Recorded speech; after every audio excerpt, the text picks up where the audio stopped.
मान लो मैं ऐसा स्ट्रेट खड़ा आप तो बैठे हैं, तो यहां पे ग्रेविटी क्या करता है, ब्लड है पूरे बॉडी में, उसको नीचे खींचेगा ना, ये तो पता ही है। लेकिन हार्ट ब्लड को ऊपर भेजता है, हार्ट पंप ऊपर कर रहा है, ग्रेविटी नीचे पंप खींच रही है, दोनों के बीच में एक बैलेंस है, तभी हम जिंदा हैं। लेकिन अगर मैं ऐसे खड़ा रहूं 20 मिनट बिना हिले डुले, अभी तो मैं हिल रहा हूं, आ रहा हूं, जा रहा हूं इधर, तो धीरे धीरे ग्रेविटी जीतने लगेगी, हार्ट हारने लगेगा, यानी कि धीरे धीरे ब्रेन से ब्लड नीचे की तरफ पूल होने लगेगा, पैरों में ब्लड जाने लगेगा।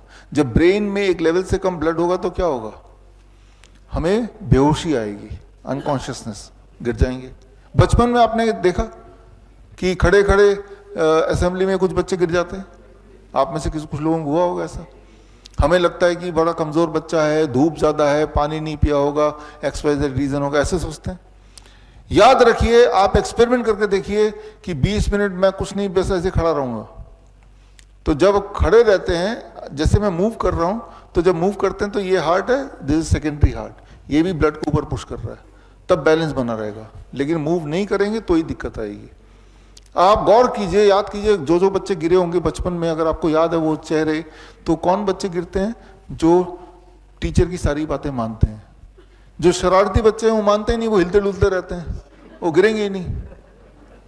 आप गौर कीजिए, इंडियन आर्मी में, एयरफोर्स में, पुलिस में भी जब सावधान खड़े होते हैं तो वो तब भी गिरते हैं वो, तो उनको बोला जाता है कि पैरों में, जूते में के अंदर पैरों की उंगलियों को हिलाते रहो, ताकि ब्लड सर्कुलेशन बना रहे। तो यहाँ पे ये जो एक इंपॉर्टेंट बात मैं समझाना चाह रहा हूँ, ग्रेविटी का रोल। तो जब वो बेहोश हो गया, अब होश में कैसे लाना है, बेहोश होने से गिर गया ना वो, तो जैसे ही वो लेटा, अभी देखिए मेरे हार्ट को मेहनत करनी पड़ेगी, ब्लड को यहाँ भेजना पड़ रहा है, जमीन से कितना ऊपर है ना। लेकिन अगर मैं बैठ जाता हूँ तो मेरे हार्ट को थोड़ा कम काम करना पड़ेगा, क्योंकि ग्रेविटी, मेरे हार्ट जमीन से बहुत ज़्यादा दूर नहीं है।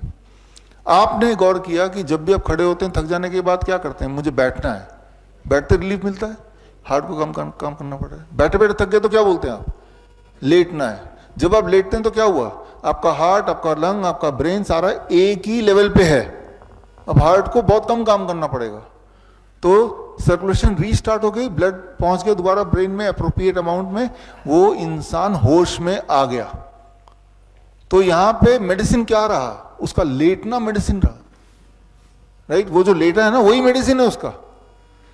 उस लेटने के दौरान 2-3 मिनट जब तक कि होश नहीं आया, कोई उसको मंत्र पढ़ेगा, कोई उसको पानी छिड़केगा, कोई हवा करेगा, फिर होश में तो आना ही है। लेकिन जिसने भी जो किया बोल देगा कि मैंने जो मंत्र पढ़ा था उससे वो होश में आ गया। समझ रहे हैं आप, है ना।